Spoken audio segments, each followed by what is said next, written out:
Es un órgano poco florido en cuanto a su sintomatología, ¿no? Pero, sin embargo, vamos a rescatar algunos de ellos, ¿no? Entonces, acá básicamente lo que tenemos que hacer es recordar la deglución, que ustedes en fisiología ya lo han visto.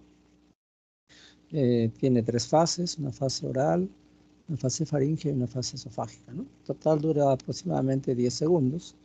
Y antes de que se produzca el fenómeno de la deglución, pues debe existir una preparación previa, ¿no? del bolo alimenticio a nivel oral, ¿no?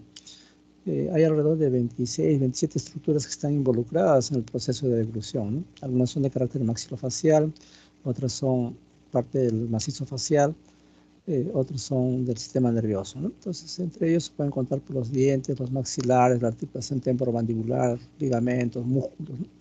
Pero también interviene la nariz, la boca, la laringe, la faringe y el esófago. Y los pares craneales involucrados en el proceso de evolución básicamente son el 5, el 7, el 9, el 11 y el 10, ¿no? Entonces, de la interacción de todos estos elementos anatómicos se va a producir el fenómeno de deglución. En cuanto a las fases, hay un preacondicionamiento previo, la persona se prepara psicológicamente porque imaginó comer algo que le gusta, digamos un ceviche, comienza a salivar y bueno, se prepara, esta fase del preacondicionamiento tiene características psicógenas, características sociales, etc. Una vez que el alimento ingresa a la boca, pues de la fase oral, luego viene la fase faríngea y finalmente viene la fase esofágica, ¿no? Entonces, esas son las fases que hay que aprender a reconocer.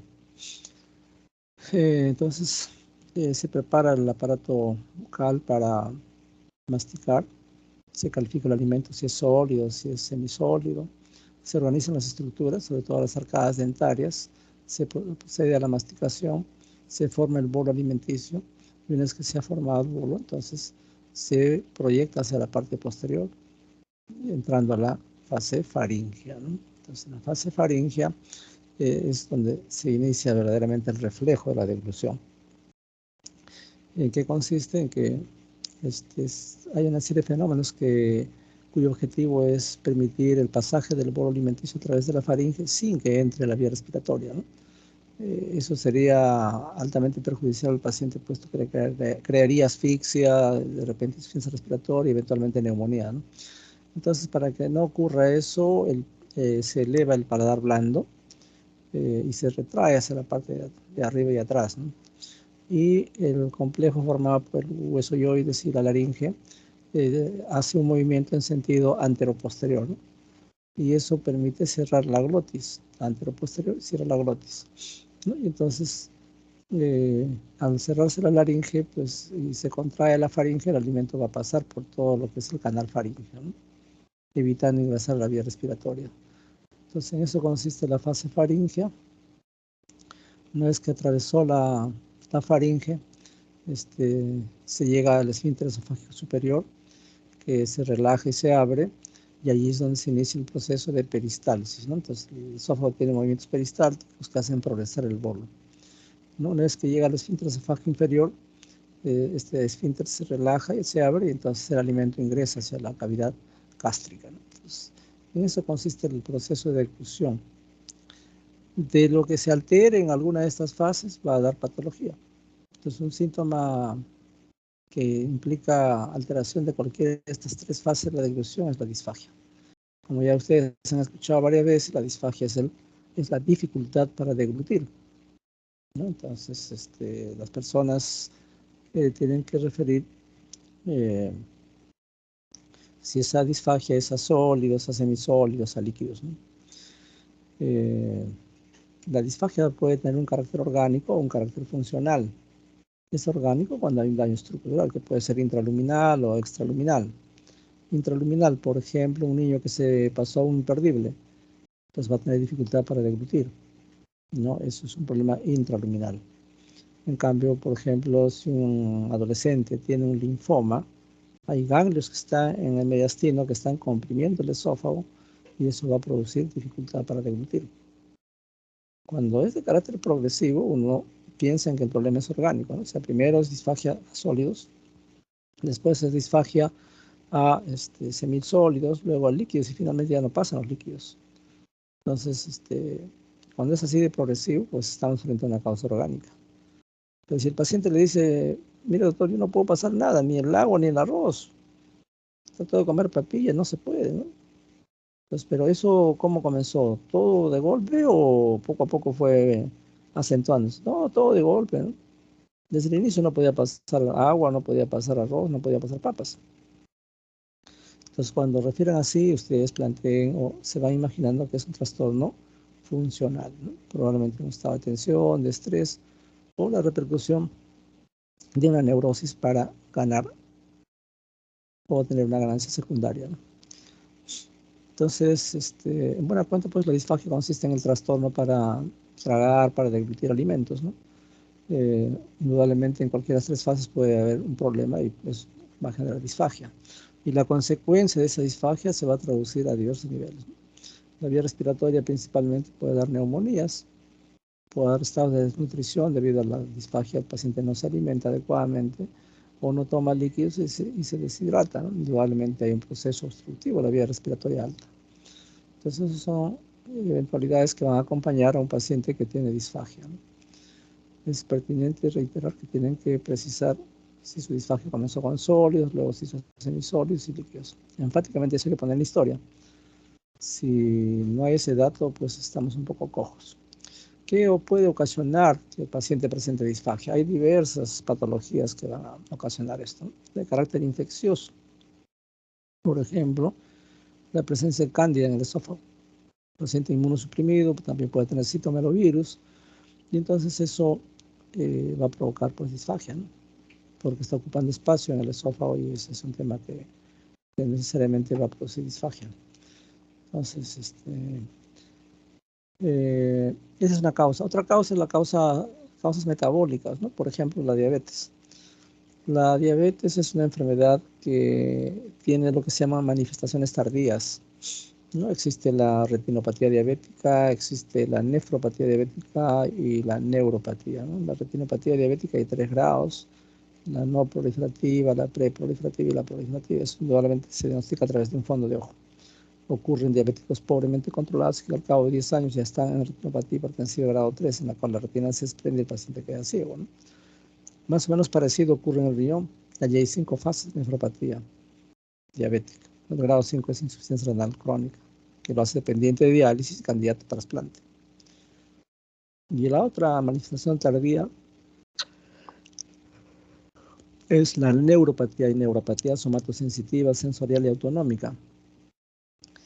Y entonces, como han escuchado, el 10º par inerva el esófago y le confiere una actividad peristáltica. Entonces, cuando hay neuropatía, el nervio literalmente pierde mielina, por lo tanto ya no conduce el impulso eléctrico. Y entonces eso es lo que va a generar el paciente presente disfagia. Entonces, un estado metabólico causante de disfagia es la neuropatía del diabético. Un diabético que tiene glucosas 200, 300, varios años, no hace dieta, toma sus medicamentos en forma irregular, pues no solamente sufren los ojos, los riñones, sino también los nervios, van perdiendo mielina. Y cuando ya no tienen mielina, ya no se conduce el impulso eléctrico. Y si no hay impulso eléctrico, no se mueve un órgano o no se produce la función de ese órgano. Y la diabetes da eso, ¿no?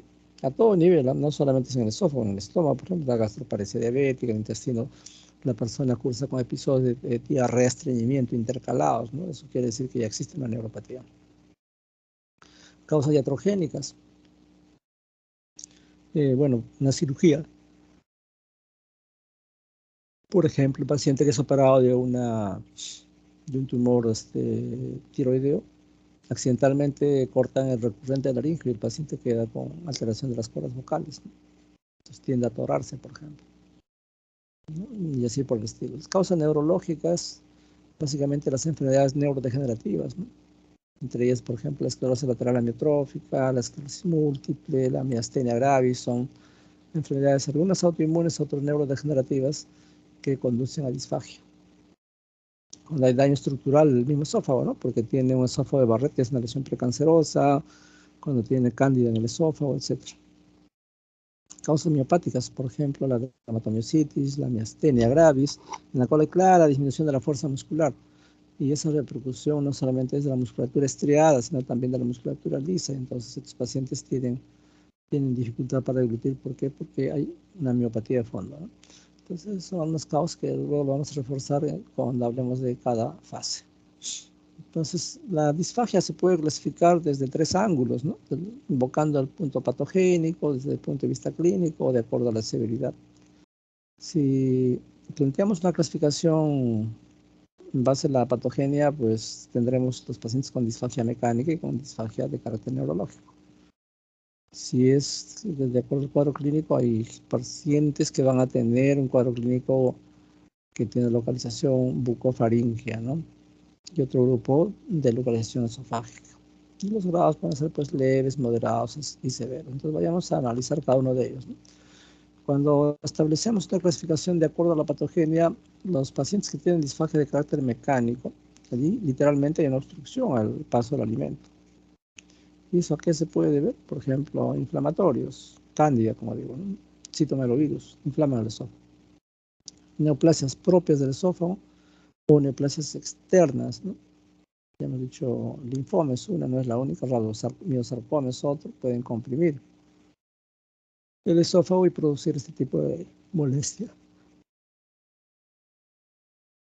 Entonces, hay trastornos infecciosos, inflamatorios, neoplásicos y lesiones compresivas de carácter extrínseco, ¿no?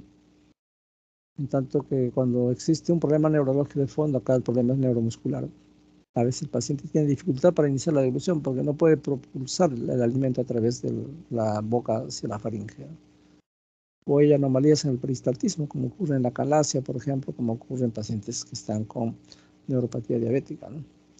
Entonces, este es el comportamiento de los pacientes con disfagia de acuerdo a su patogenia. Cuando se tiene en cuenta la clasificación clínica, pues hay disfagias que van a tener localización en boca y en faringe, ¿no? Entonces, ¿qué puede ocasionar eso? Por ejemplo, la reducción del cierre labial. Hay gente que la apertura bucal la tiene muy venida a menos. Ejemplo, la esclerodermia. La esclerodermia es una enfermedad en la cual hay acartonamiento de muchas estructuras, principalmente piel, de tal manera que la apertura bucal se altera, ¿no? Entonces, si no puede abrir bien y cerrar bien, entonces el paciente va a tener una pobre masticación y los alimentos le va a costar deglutir y le va a dar disfagia, ¿no? O de repente tuvo un accidente cerebrovascular con compromiso de noveno par, entonces no puede mover adecuadamente la lengua, ¿no? Para formar el bolo. Se pueden reducir los rangos articulares de los movimientos de los maxilares, por ejemplo, en la artritis reumatoidea. Ocurre eso, ¿no? Ocurre luxación del apófisis odontoides también, ¿no? Es pregunta de examen.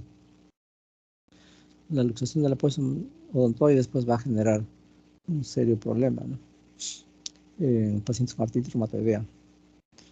En ocasiones va a encontrar una mala oclusión dentaria porque hay una mala alineación, ¿no? Eso solo ocurre en artritis reumatoidea principalmente. El tono muscular es anormal, pues. Entonces, todos estos son indicadores de una disfagia orofaringea. Las causas pueden ser de carácter estructural o compromiso neuromuscular, ¿no? De carácter estructural, tumores, básicamente, ¿no? En cabeza, en cuello, trastornos post-cirugía. Después de una cirugía, a veces han cortado accidentalmente la laringe. Y no se dan cuenta hasta que el paciente, cuando habla, tiene una voz bitonal, ¿no? Los famosos gallitos, ¿no? Cuando los adolescentes están cambiando de voz, ocurre eso a menudo cuando ha habido un recorte recurrente de laringe, ¿no? Y las neuromusculares que había mencionado, pues, falla del sistema nervioso central mediante un ACV, un Parkinson mismo, que es un compromiso extrapiramidal, la esclerosis lateral amiotrófica, el Alzheimer, por ejemplo, son situaciones que van a dar disfagia, ¿no? Cuando hay compromiso de pares craneales, la diabetes de la cabeza. Pero no es el único signo, ¿no?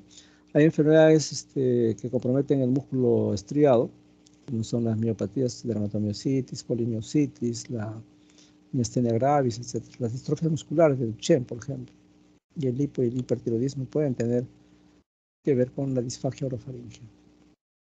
Entonces, esas son algunas causas de disfagia orofaringea. ¿Y qué hay de aquellos pacientes que tienen disfagia esofágica? También, ¿no? Hay tumores, son lesiones de carácter estructural, tumores, cuerpos extraños, ¿no? Gente que se pasa una moneda, un arete, eso peculiarmente en niños, ¿no? Y post ingesta de sustancias cáusticas, ¿no? Que es con fines suicidas alguien está cansado de la vida, quiere matarse. En el campo, como tienen órganos perforados, ingieren eso, ¿no? Entonces, más o menos ustedes tienen que preguntar cuando un paciente viene pues con abundante cialorrea, ¿no? Abundante espuma en la boca, tiene muy diaforético, está muy sudoroso, está con diarrea y tiene fasciculaciones en la piel. Ah, ese paciente tiene una esclerosis lateral amiotrófica. Entonces hay que hacerle unos exámenes dirigidos a demostrar que tiene esa patología, ¿no?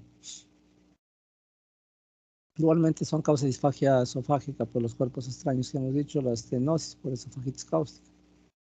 Gente que con fines suicidas se toma pues medio vaso de diversos productos, ¿no? En el campo existen órganos favorados como por ejemplo el malatión, por ejemplo el paratión, ¿no? Y en la ciudad tenemos pues algunos sprays que matan las cucarachas, ¿no? Entonces esos tienen órganos favorados y cuando uno los absorbe puede intoxicarse, ¿no? La intoxicación aguda lleva a una emergencia y es causa de muerte, ¿no? Si no se hace lavado gástrico temprano, si es que no se da el antídoto, ¿no? Entonces hay que dar atropina hasta que las pupilas se pongan como ojos de gato. En realidad, cuando el paciente tiene una intoxicación por órganos fosforados, su pupila es un puntito, tiene pupilas puntiformes. Conforme ustedes van atropinizando al paciente, lo van rescatando y sus pupilas se tornan de tamaños normales. Eso no es de la noche a la mañana, solamente ocurre en 24, 48 horas. Gente que tiene una neoplasia, de repente un cáncer de timo, y que le está dando una miastenia gravis. Entonces, se irradia y esa irradiación puede producir pues, daño esofágico, ¿no? Con consiguiente disfagia. Las enfermedades neuromusculares a mencionar son la acalasia, en la cual literalmente no hay plexo de Meissner, por lo tanto son los megaesófagos que terminan en punta de lápiz. Imagen clásica, ustedes van a ver en todos los libros. Es motivo de pregunta, ¿no? La acalasia puede ser adquirida, puede ser congénita, ¿no? Entonces hay gente que ya viene con eso porque hay ausencia de plexo de Meissner. Y hay gente que es expuesta al trypanosoma cruzi, ¿no? Es un parásito que puede ocasionar megalias de todos los órganos. Crece el hígado, crece el vaso, crece el pulmón, crece el riñón. Y el pueblo se va empobreciendo más, supuestamente, dicen. Bueno, entonces las enfermedades neuromusculares están en ese contexto de acalasia, de espasmos esofágicos difusos y la diabetes, pues que está a la cabeza como una enfermedad de largo plazo, ¿no? Y cuando se tiene en cuenta la severidad de la disfagia, habrán casos leves y también casos severos, ¿no? Los casos leves trastornan la movilidad de las arcadas dentarias, hay dificultad para transformar el bolo en un bolo que sea perfectamente pasible de ser propulsado hacia la parte posterior, etc., ¿no? Y el extremo opuesto es porque el paciente hace falla respiratoria, hace neumonías aspirativas, ¿no? Entonces, entre esos dos rangos hay una serie de síntomas, ¿no? Como alteraciones del reflejo de la deglución, alteraciones vocales, alteraciones de la movilidad, la coordinación, por ejemplo, para los casos moderados. Entonces, ¿cómo evaluamos la disfagia? Entonces, si un paciente ya les ha referido de que tiene dificultad para deglutir, entonces tenemos que hacer una historia clínica bastante orientada, muy minuciosa, ¿no? Entonces, lo primero que tenemos que preguntarles es cómo en el tiempo ha ido variando su dieta, ¿no? Si antes comía de todo, incluidos alimentos sólidos, papas, arroz, galletas, etcétera, y ahora ya no come eso. ¿Por qué? Porque tiene dificultad, no puede deglutir, ¿no? Entonces, eso va a conllevar a que el paciente baje de peso. Entonces, eso es una claridad de alerta, ¿no? Es un paciente que marca data que tiene la enfermedad y que como no recibe tratamiento va progresando. Y en el tiempo puede sumarse un segundo síntoma que es la odinofagia, ¿no? No viene a ser sino el dolor durante la deglución, ¿no? Entonces, hay pacientes que tienen disfagia que puede acompañarse de odinofagia, pero van por brazos separados, por cuerdas separadas, como dicen los periodistas, ¿no? Entonces, la odinofagia es dolor al deglutir, ¿no? Y también es de carácter progresivo. En la historia hay que preguntar datos previos pues, de cirugía de cabeza y cuello, ¿no? De repente están con su cuello Jorge Chávez muy cerrado y no ven ustedes nada. Pero mientras van preguntando, van enfatizando eso, ¿no? ¿Alguna vez sufrió la tiroides? ¿Se ha operado la tiroides? ¿Tenía voz? Así, y ahí se comienza a recordar. Algunos síntomas asociados a este proceso de disfagia serían los cambios de voz, las voz bitonales, sobre todo cuando hay lesión del recurrente laringio. O cuando la persona tiene paladar hendido, tiene labio leporino, puede haber pérdidas nasales de los alimentos, ¿no? Y en niños pequeños es frecuente la otalgia como expresión de una otitis media aguda, ¿no? Sobre todo cuando están de lactar muy echados, ¿no? Entonces todo eso finalmente va a llevar pues, a que el paciente presente síntomas, ¿no? ¿Y qué síntomas puede tener el paciente? ¿No? Entonces, si el problema está ubicado en la esfera orofaringea, el paciente lo que se va a quejar es, me cuesta tragar, me cuesta mucho poder deglutir, poder tragar. Y eso va porque se tiene la sensación de atasco retroesternal, tiene tos, hay regurgitación nasal, los alientos salen por la nariz, etc. En cambio, si el paciente le dice, mire, yo trago bien, pero siento que la comida se me queda atracada acá en el pecho. Entonces eso definitivamente es una disfagia esofágica, pero una sensación de atasco, de un nudo retroesternal, ¿no? Y hay dolor torácico durante la ingesta de alimentos. Entonces, eso hace pensar en que la disfagia sea esofágica. Y ya cuando pasamos al examen clínico, pues nuestro examen tiene que ser muy minucioso, ¿no? Entonces, el estado general nos va a ir diciendo que es un proceso crónico de repente, ¿no? Si su hábito corporal está debajo de 20, definitivamente está desnutrido. Y cuando ustedes hacen la revisión análisis encuentran que el paciente ha bajado 10, 15 kilos. Entonces, apuestan a que ese paciente tiene un cáncer, ¿no? Hay que evaluar el estado mental. Toda enfermedad seria, importante, hace que la persona pues tenga una pobre autoestima, ¿no? Y entonces hay necesidad de ver el estado mental, ¿no? El estado mental en estos pacientes habla de estados de depresión, estados de ansiedad también, ¿no? Cuando hay un problema habitualmente vinculado a un cuerpo extraño, el paciente comienza a tener cialorrea, ¿no? Babea literalmente la saliva. A veces puede haber disnea y la calidad de la voz se hace patente, ¿no? Es la voz bitonal.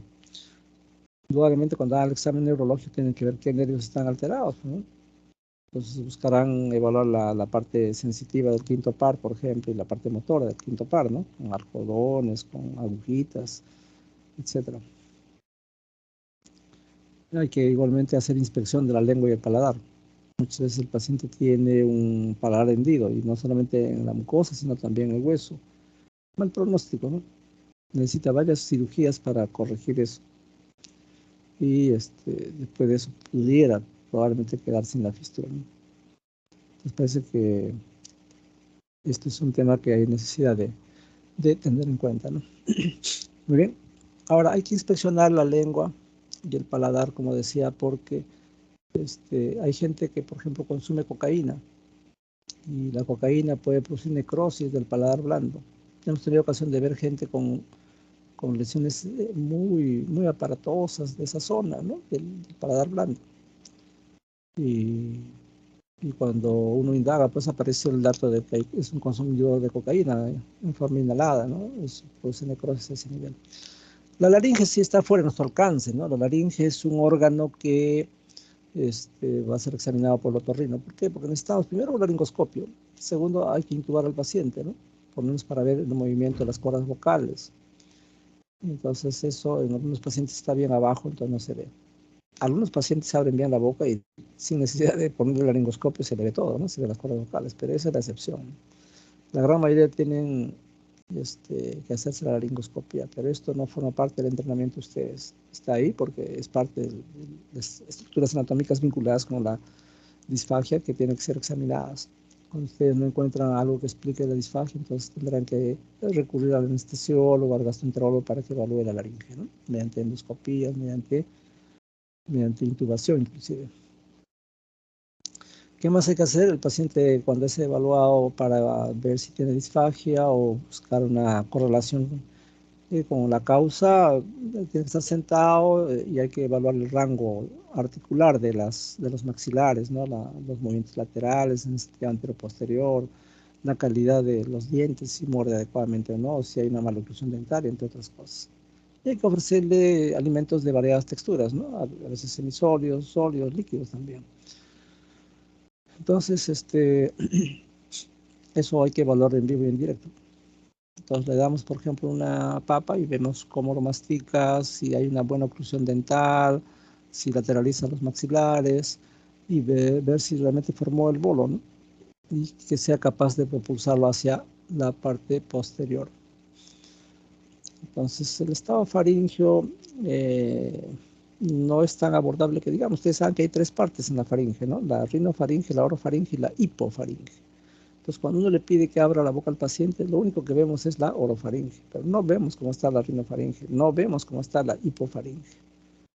Pero al final de cuentas, por lo menos evaluemos la fuerza de la voz, hay que ver si cuando le proporcionamos alimentos se ahoga. Entonces, se puede estar revelando que la faringe tiene alteraciones que están con tendencia a producir aspiración a la vía, a hacer el árbol respiratorio. No olvidarse de auscultar. Muchas veces no auscultamos el epigastrio. Y entonces, se supone que cuando pasa un alimento uno debe encontrar pues, ruidos que están llegando al estómago, ¿no? Entonces, si no auscultan ningún ruido y más bien siente que el paciente está con dificultad respiratoria, definitivamente el alimento está pasando a la vía respiratoria. Y ha ocurrido varias veces, ¿no? Por ejemplo, hay ancianos con Alzheimer, hay ancianos con Parkinson que están totalmente postrados. Y entonces, la técnica les ayuda a alimentarse porque ellos por sí solos no lo pueden hacer. Y en ese intento a veces les dan demasiado volumen y el paciente se atora o lo pasa a la vía respiratoria y comienza una gran dificultad respiratoria, ¿no? Y ustedes se van a dar cuenta de que cuando han dado el alimento y esperaban que llegue el bolo hacia el estómago, no lo hace, no llega, porque se está en otro lado, ¿no? Entonces, eso es importante verificar. Acá tenemos una lista de entidades que van a producir disfagia, ¿no? Por ejemplo, gente que con fines suicidas, como hemos dicho, se tomó ácido muriático, por ejemplo, se tomó lejía. Entonces, eso puede generar zonas de dilatación, zonas de estenosis en el esófago. Y eso es lo que produce disfagia. Cuando uno ingiere alimentos hay dificultad. ¿Por qué? Porque son zonas estrechas. Cuando pasa el alimento por ahí duele. Y eso ya se llama odinofagia. La representación radiológica la vemos acá al costadito, ¿no? Hay una estrechez, ¿no? de la porción distal del esófago, ¿no? Entonces hay que buscar si esto es extrínseco o intrínseco. Algo que estaba olvidando mencionar son los divertículos. El más conocido es el divertículo de Zenker, ¿no? Que es una bolsa de saco, un saco ciego, ¿no? Que no tiene salida. Puede tener una causa de halitosis. El paciente ingiere alimentos, la persona ingiere alimentos y un poquito se va a este divertículo y ahí se va acumulando y ahí se oxida, ahí se fermenta y eso produce un mal aliento muy, muy pronunciado. Entonces, una causa. Puede haber divertículos a otros niveles, pero el más importante es el de Zenker. ¿Qué más?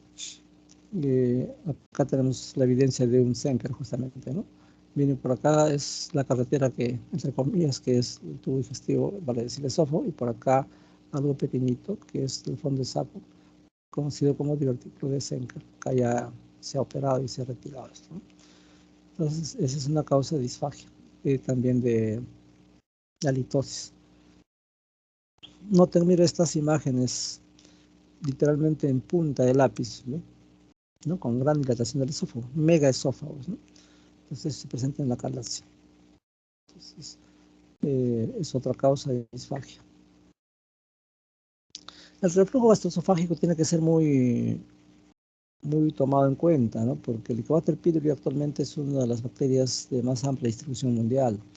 Y se sabe claramente pues, que puede causar desde problemas incipientes como una gastritis hasta un cáncer como el linfoma Malk, ¿no? Entre estos extremos existen lesiones previas, ¿no? Entonces, un paciente que está sano y tiene Helicobacter al principio va a ser solamente una gastritis crónica. Si no se maneja adecuadamente los factores de riesgo, los alimentos que los consuma a sus horas, que no consume irritantes, etc., el paciente puede progresar en el tiempo. Entonces, ese es un tema que no debe ocurrir. Luego hablemos un poco, bueno, entonces cuando hay reflujo gastroesofágico hay que hacer una endoscopía con la intención de descartar que no tenga Helicobacter pylori, ¿no? Es un factor frecuente causante de reflujo gastroesofágico, ¿no? La persona se queja de lo que se llaman vinagreras, acidez, o una sensación urente a nivel retroesternal, ¿no? Y acá tenemos justamente que el esfínter esofágico inferior está incompetente, entonces durante el proceso de mezclado de alimentos en el estómago, esto se abre y cada vez que pasa por ahí el jugo, un chorrito regresa y va quemando el esófago, ¿no? Eso se llama esofagitis por reflujo gastroesofágico. Y eso también es una causa de hematemesis, el paciente puede sangrar. Esto si sigue en el tiempo va a terminar en esta figurita, ¿no? Entonces lo que comenzó como un proceso inflamatorio pequeño, si no se trata, va a terminar en algunos casos en cáncer, ¿no? Entonces noten las estrecheces en el esófago. Es un paciente que ya tiene odinofagia, disfagia, pues son tumores enormes, ¿no? Muy bien, entonces ahora algunas palabras muy breves para señalar lo que es la odinofagia, ¿no? Ya hemos dicho varias veces, y también ustedes habrán escuchado en las clases teóricas, la odinofagia no viene a ser sino el dolor del deglutir, ¿no?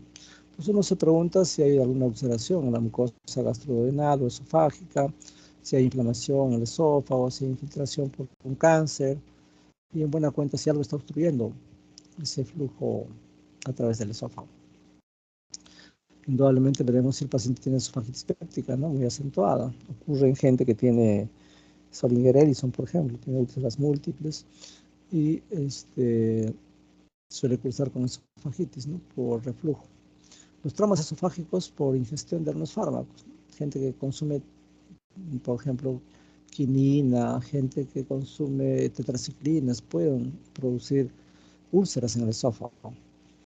El alendronato, cualquiera de los bifosfonatos, no es recomendable que una vez que ingieren el medicamento estén sentados o estén caminando, pues si se echan, el medicamento regresa y quema el esófago. Entonces hay que tener cuidado con el alendronato, que es un producto que se utiliza en osteoporosis. Y muchos de nuestros favoritos pues, están usando eso, ¿no? Entonces el alendronato es una droga que puede dar esofagitis. La ingesta de compuestos cáusticos ya esto tiene fines suicidas. No siempre, ¿no? Hay niños que, por ejemplo, en el campo el papá dejó una botella de una gaseosa X, el ácido muriático, y el niñito pues no lee. Va, coge, piensa que gaseosa, se lo toma y ya tuvo una ingesta de cáustico, ¿no? Llega en un estado general de emergencia.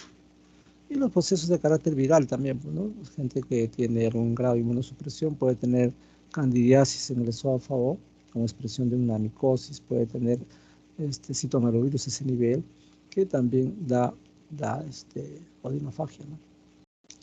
Otro síntoma a mencionar es la regurgitación. Esto más se ve en población pediátrica, cuando comentamos al inicio de nuestras prácticas.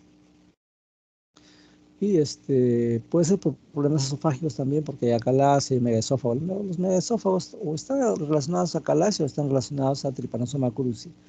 El Trypanosoma cruzi es un parásito que tiene que ver con el crecimiento de múltiples órganos, ¿no? Que da hepatomegalia, da nefromegalia, esplenomegalia, ¿no? Produce cardiomiopatía dilatada, pero también puede hacer que el paciente tenga una disfunción del peristatismo esofágico y condicionar regurgitación, ¿no?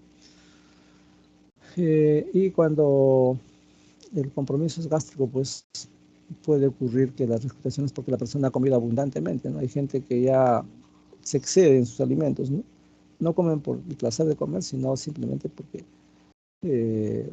encuentran que es comida gratis y comienzan a comer exageradamente, y entonces eso produce una plenitud gástrica, ¿no? Y puede hacer que los alimentos regurgiten, ¿no?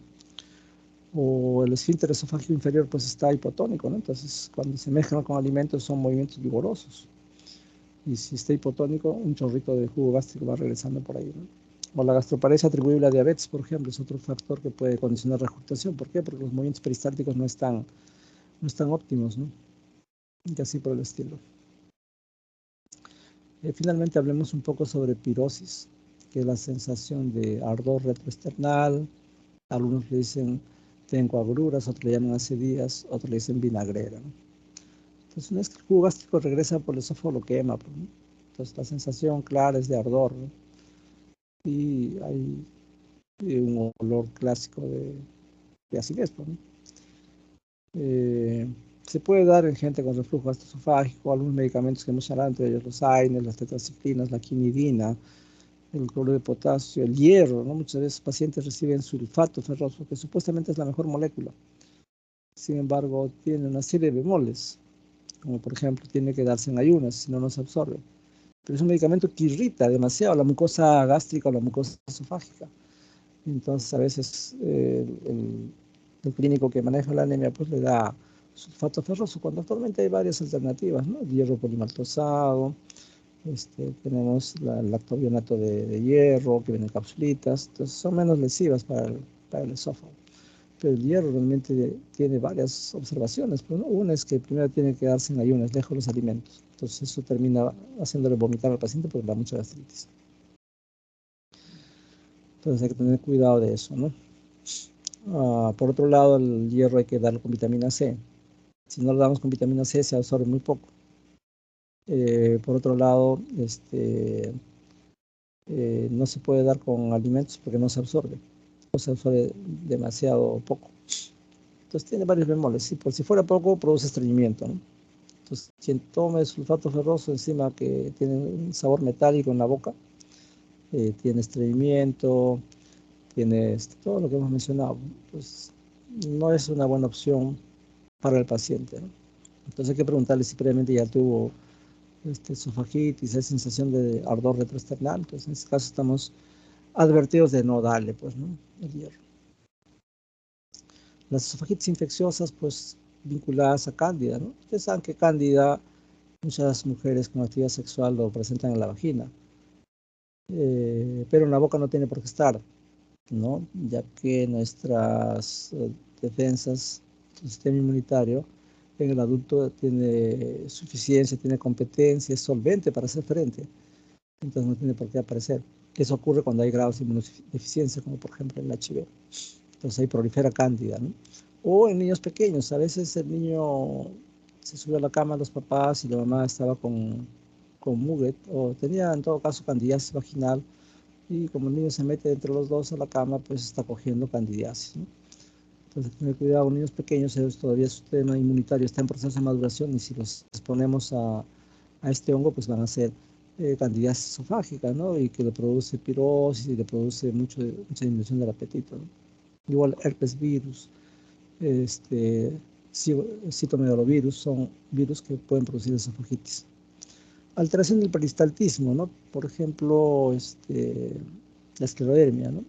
Hemos dicho que la esclerodermia es una enfermedad en la cual se produce acartonamiento de la piel y acartonamiento del tubo digestivo también. Se acartona el esófago, se acartona el intestino, ¿no?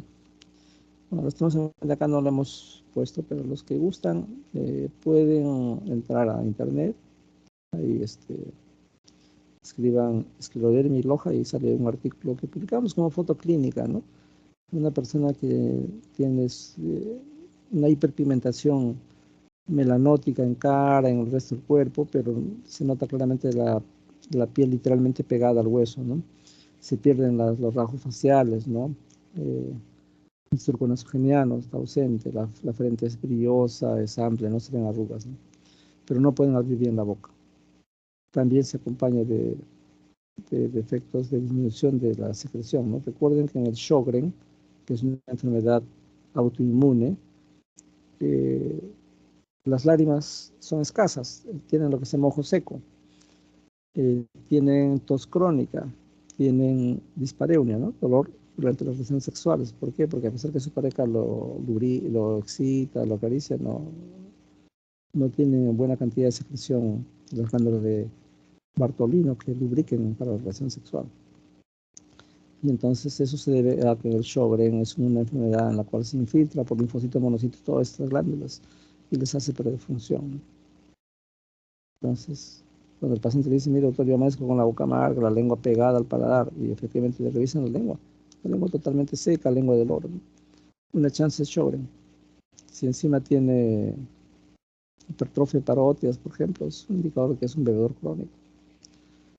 Pues tener en cuenta como causa de pirosis a aquellos que tienen tetralogía de Fallot o que tengan síndrome de Sjögren, por ejemplo.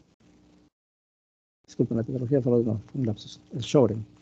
La radiación a nivel bucal, porque tienen, por ejemplo, una neoplasia, puede hacer que las glándulas tengan menor secreción. O la abuelita que, por ejemplo, tiene cólicos, ¿no? Y se va a la farmacia, le dan yosina, y como le va bien todo el año se toma yosina. Y la yosina pues es un anticolinérgico, ¿no? Seca todas las secreciones. Otro ejemplo de eso es cuando el paciente viene con intoxicación por organofosforados, se quiso matar. Ustedes tienen que ponerle, aparte del antídoto para los organofosforados, que es la pralidoxima,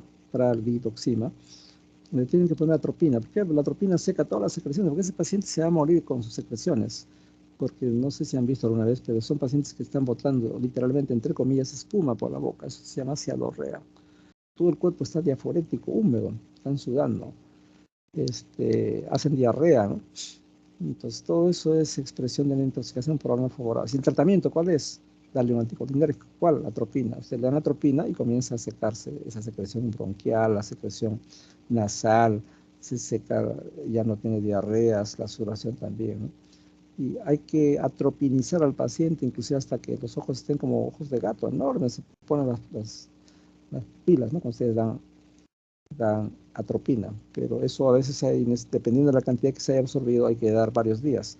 ¿Por qué? Porque si usted lo suspende abruptamente, se puede producir un edema agudo de pulmón y el paciente fallece, ¿no? Entonces, es un manejo delicado de gente que ha estado intoxicada en forma aguda por hormonas favorables. Pero también existe la intoxicación crónica, gente de tanto de haberse expuesto a estos productos, este, puede terminar con el problema, ¿no?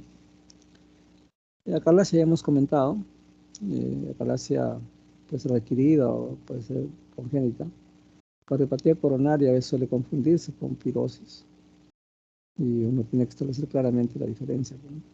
Si hay sensación de llenura precoz, ardor, meteorismo, eructo, etc., pues corresponde a un problema gástrico, ¿no? Para diferenciarlo pues, de pacientes que tienen angíneas inestables o infarto de miocardio, ¿no? Y aún así mucha gente va a presentar pirosis y no hay una causa aparente. En ese caso se dice que es de carácter idiopático, ¿no?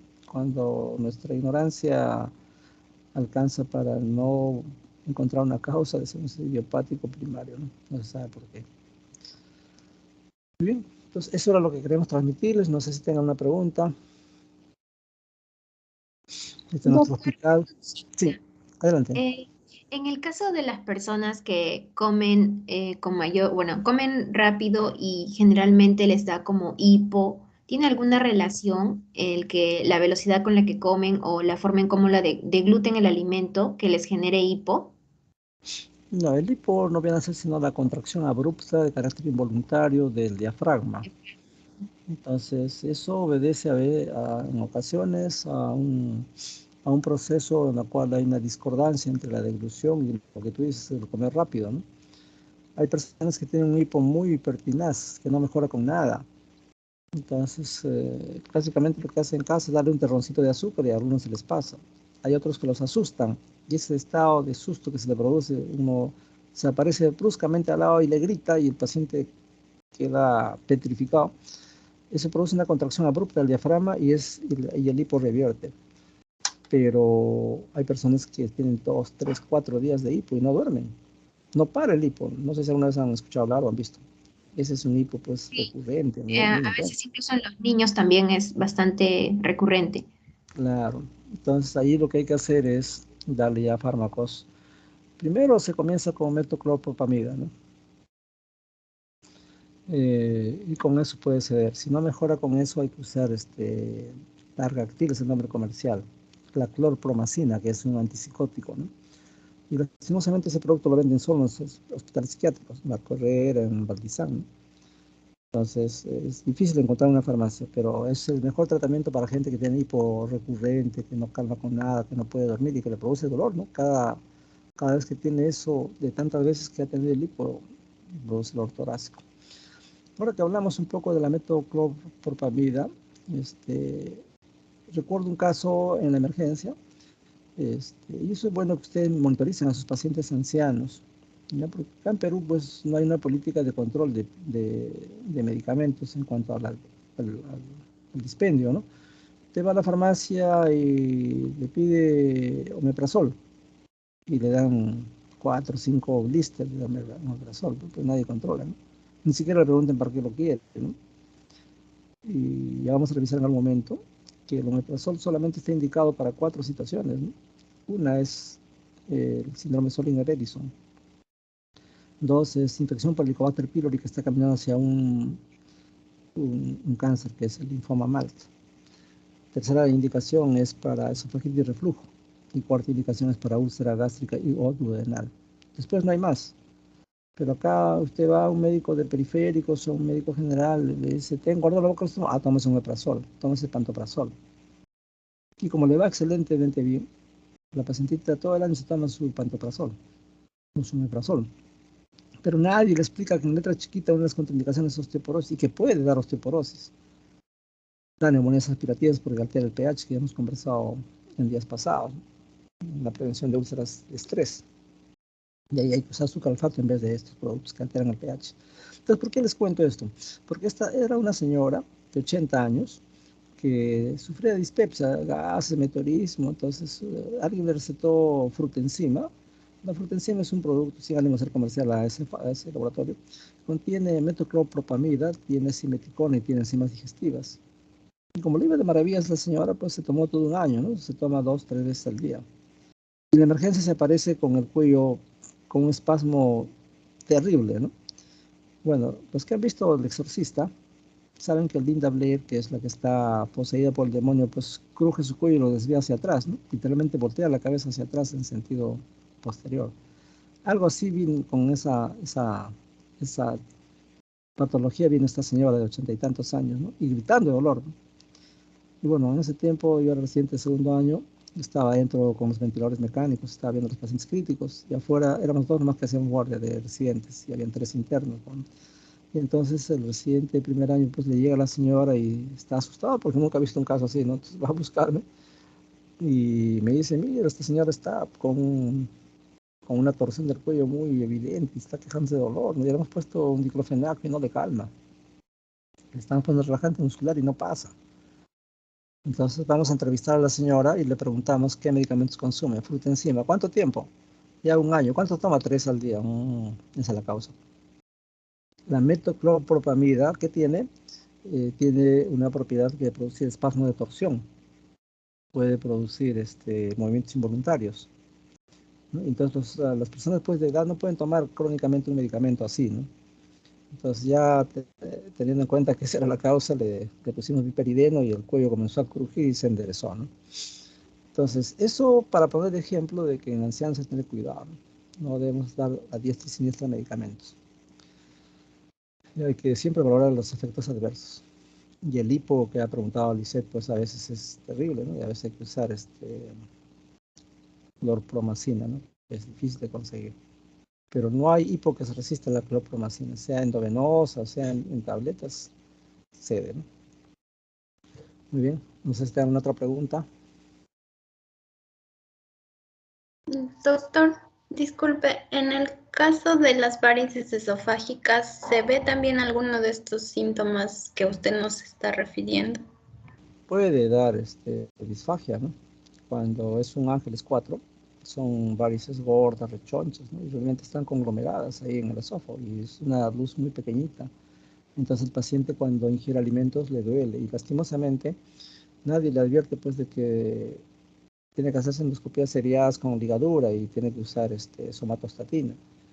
¿Y qué ocurre? Los pacientes están semi-abandonados y vienen después de algunos años y encima no han tomado tratamiento contra la hipertensión portal, ¿no? Porque eso va aumentando cada vez.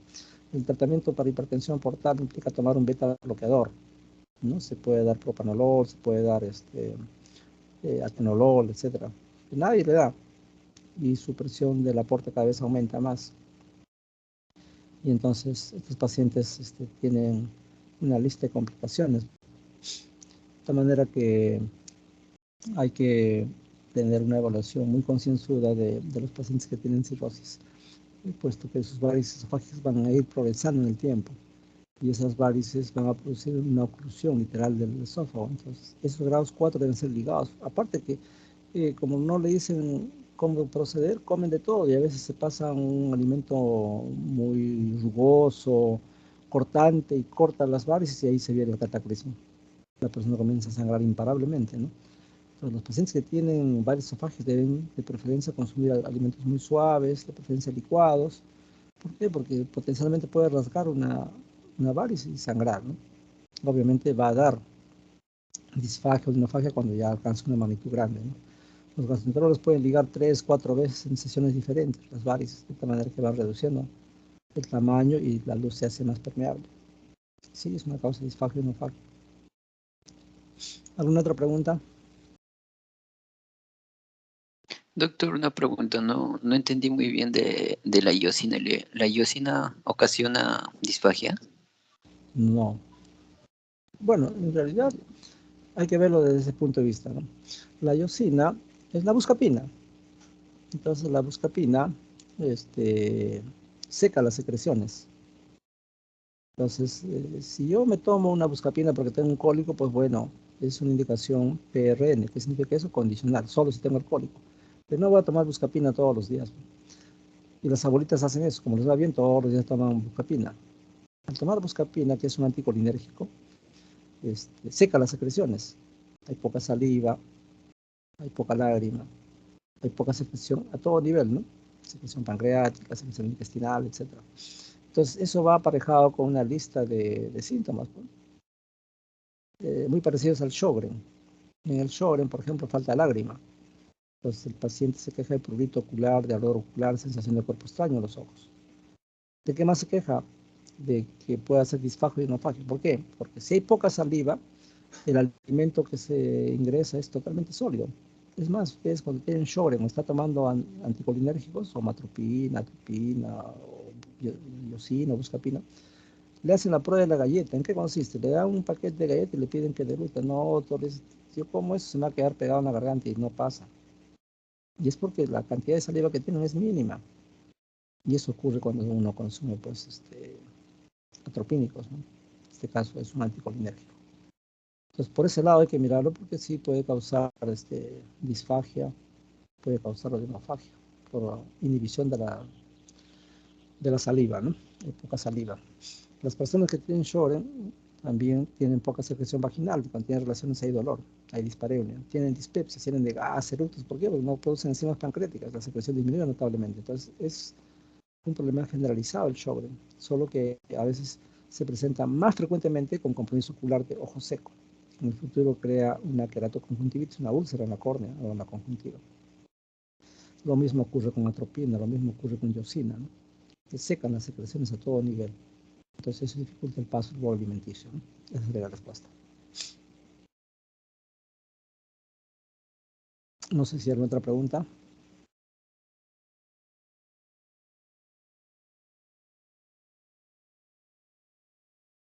Muy bien. Entonces acá nos vamos a quedar. Doctor, Sí. disculpe.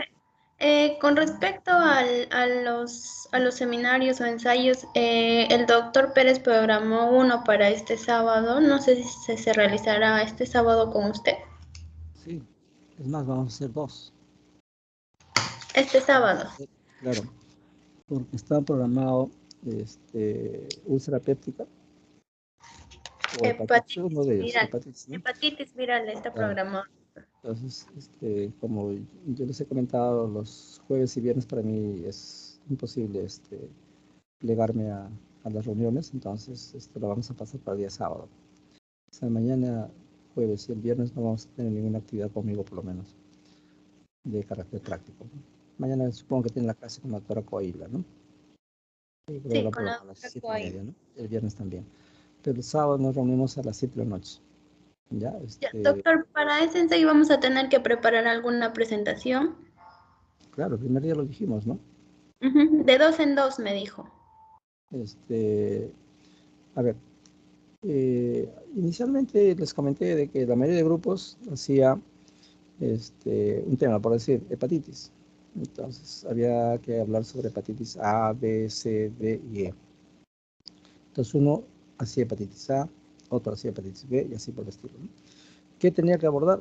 La etiología, escribir muy brevemente las características del agente etiológico, ¿no? 2, epidemiología, que es importante, saber dónde son prevalentes las hepatitis B, la hepatitis A, por países o dentro del Perú también. 3, el cuadro clínico, que es muy común a las 5 formas de hepatitis, ¿no? 4, cómo se hace el diagnóstico. 5, complicaciones. Algo de tratamiento. Entonces, eso podía hacerlo cada uno de ustedes, ¿no? Si es que se pusieran de acuerdo. De hecho, de que cuando tengamos el seminario de hepatitis va a haber un pretest que está temporizado. Son 5 preguntas con respuestas múltiples y ustedes lo único que tienen que enviarme al WhatsApp es su clave. Por ejemplo, 1B, 3C, 4A y 5E. Entonces ustedes me envían con su nombre y su clave y ya sé cuáles son sus respuestas. Y la transparencia la vamos a ir pasando cada 30 segundos, cambia de transparencia, ¿no? Entonces, si me alcanza el tiempo, probaré un pretest también de úlcera péptica. Entonces, la idea es que ustedes en los ensayos expongan como un seminario, ¿no?